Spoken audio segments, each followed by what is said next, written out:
Greetings, friends, and happy Wednesday. Phew. We're in the first day of our new cycle with our Virgo new moon that started last night at 10:30 Pacific time. The word for today is inner truth. And this is coming from a couple of different sources, a couple of different oracles that I consulted today. And all of this is based on the juxtaposition of where we are in an intense period of new threshold right now. We are in our we're in our third day out of the solar eclipse cycle.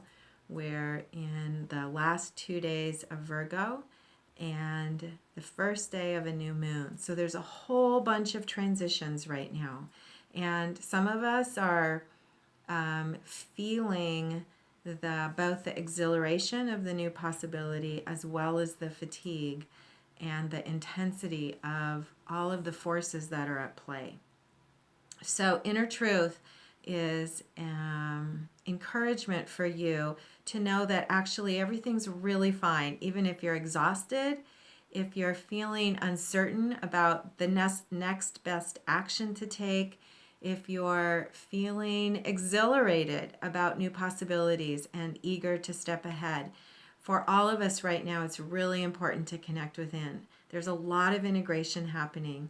And even though it's a new phase, we're also in a completion cycle and also in a completion cycle with the ending of the first half of the cycle of the year that started at spring equinox.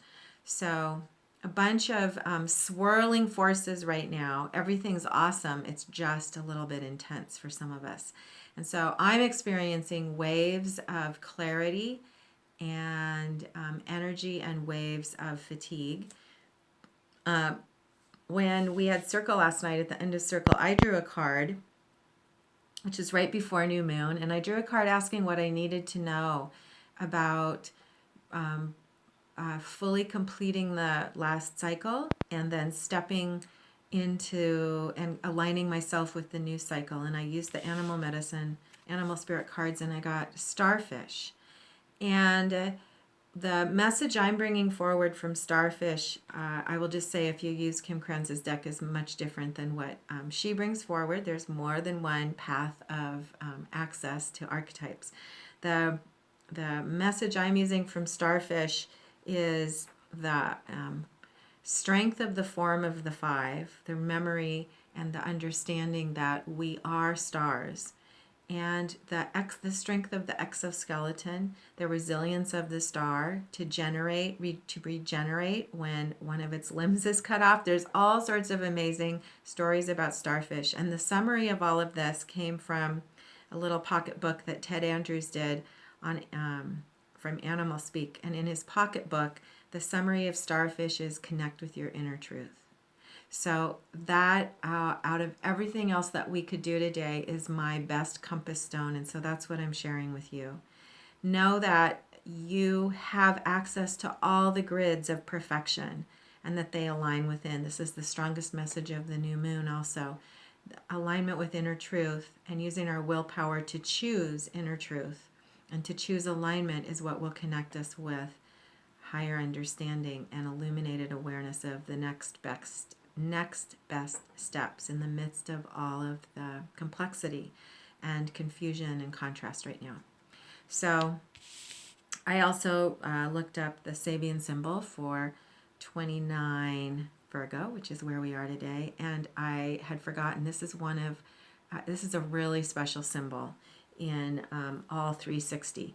It's a seeker. I'm just going to read the traditional words. A seeker after occult knowledge is reading an ancient scroll, which illumines her mind.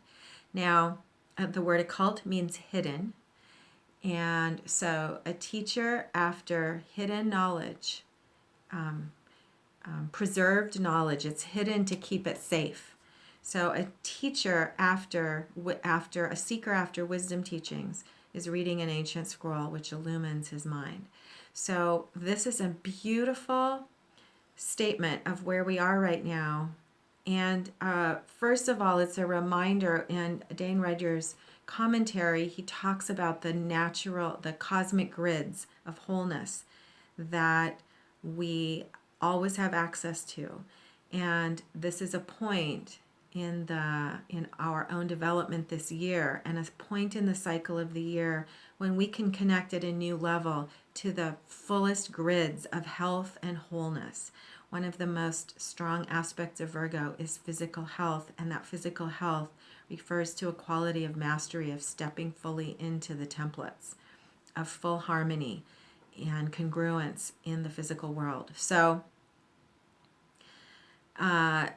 on whatever level you're working today, whatever your projects are, whatever your short-term and long-term intentions are, the best way to step into alignment with this new cycle and the new momentum today is to know that the templates are here. Remember that the more we can come into internal alignment, connect with our inner truth and the truth of the star being who we are, and commit.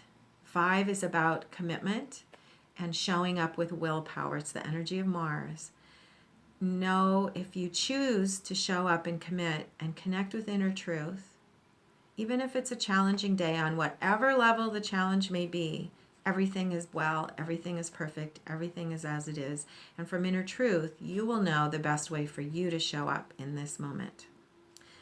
I just made some notes for myself. I'm just going to, oh, yes. I made some notes for myself when I was working with the Sabian.